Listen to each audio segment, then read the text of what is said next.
নমস্কার বন্ধুরা, সবাই কেমন আছেন? আশা করি ভালো আছেন, কিন্তু মনটা ভালো নেই এর জন্য এই যে ডাক্তারের সাথে যে ঘটনাটা ঘটে গেল, এটা নাকি ছোটো মোটো ঘটনা।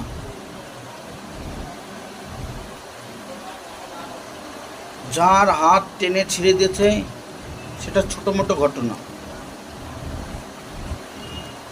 কতগুলো শকুন মলে ছিঁড়ে খেয়েছে সেটা ছোট ঘটনা।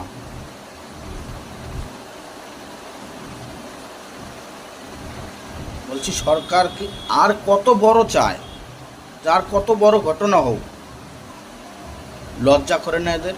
এরা আবার নারী, সে নিজে নারী, নারী হয়ে নারীর সম্মান রক্ষা করতে পারে না, বা নারীর সম্মানে